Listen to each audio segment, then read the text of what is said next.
ایک بزرگ آدمی پہاڑ کی چوٹی میں گیا اور اللہ تعالیٰ سے عہد کیا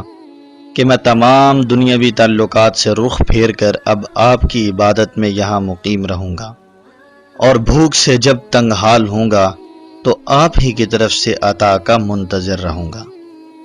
خود نہ کسی مخلوق سے سوال کروں گا،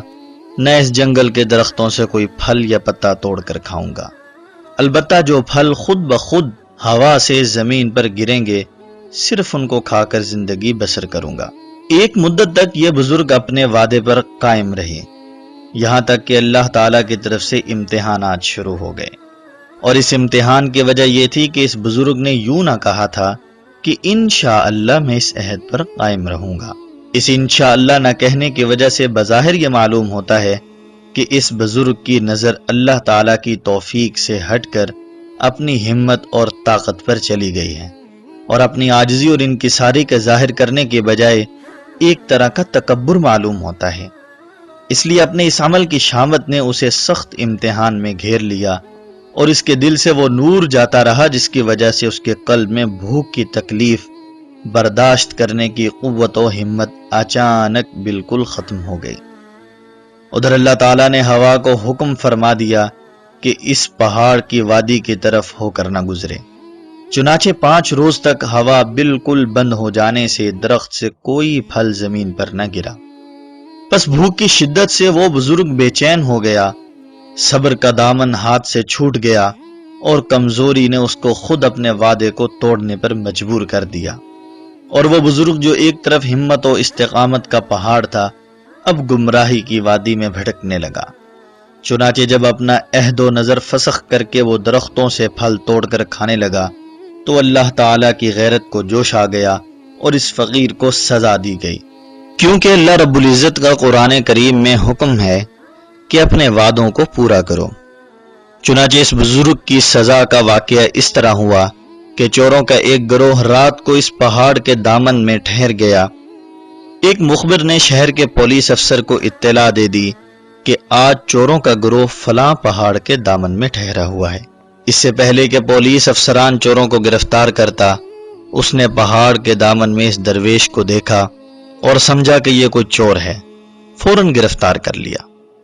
فقیر نے بہت شور مچایا کہ میں چور نہیں ہوں، میں چور نہیں ہوں، لیکن تھانے دار اور سپاہیوں نے ایک نہ سنی اور اس کا داہنا ہاتھ اور بایاں پیر کاٹ ڈالا۔ اسی دوران ایک سوار ادھر سے گزرا، اس نے جب یہ قصہ دیکھا تو تھانے دار اور اس کے ساتھیوں کو بہت ڈانٹا اور کہنے لگا کہ تم نے ایسے نیک فقیر کے ساتھ یہ کیا سلوک کیا؟ یہ تو فلاں شیخ کامل اور ابدال وقت ہے جس نے دنیا سے کنارہ کش ہو کر اس جگہ خلوت اور تنہائی اختیار کی تھی۔ یہ سنتے ہی افسر پر لرزہ طاری ہو گیا اور خوف و ندامت سے ننگے پیر ننگے سر اس بزرگ کی طرف دوڑا اور اپنی غلطی پر پھوٹ پھوٹ کر رونے لگا اور قسم کھا کر عرض کیا کہ میں نہیں جانتا تھا کہ آپ ایک بزرگ شخص ہیں،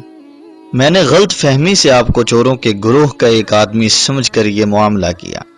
خدا کے لیے آپ مجھے معاف فرما دیں ورنہ میں ابھی عذاب الہی میں مبتلا ہو کر ہلاک ہو جاؤں گا۔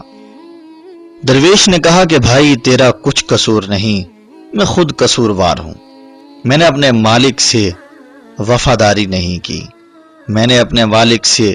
بدعہدی کی تھی جس کی مجھے سزا مل گئی۔ ناظرین، اس واقعے سے ہمیں یہ سبق ملتا ہے کہ ہمیں اللہ تعالیٰ کے حضور عاجزی اور انکساری کا اظہار کرنا چاہیے، اور ہمیں ہر وقت اللہ تعالیٰ کی نعمت اور اس کی عطا کا محتاج سمجھنا چاہیے، اور ہر حال میں اللہ تعالیٰ سے عافیت کا سوال کرنا چاہیے۔ اپنی ہمت اور اپنے تقوی پر ناز کرتے ہوئے اللہ تعالیٰ سے ایسا عہد نہ کرنا چاہیے کہ اس میں اپنی کمزوری اور بندگی سے نظر اٹھ جائے۔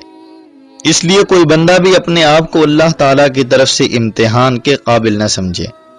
بلکہ ہمیشہ اس کے فضل اور اس کی ہر چھوٹی بڑی نعمت کا سوال کرے۔ دوسرا، ہمیں اس واقعے سے یہ بھی سبق ملتا ہے کہ جب بھی کوئی کام کریں یا کسی کام کرنے کا ارادہ ہو تو ساتھ انشاءاللہ ضرور کہیں۔ اگر اللہ رب العزت نے چاہا تو وہ کام ہو جائے گا، اگر اللہ رب العزت نے طاقت اور ہمت دی تو وہ کام ضرور ہوگا۔ صلی اللہ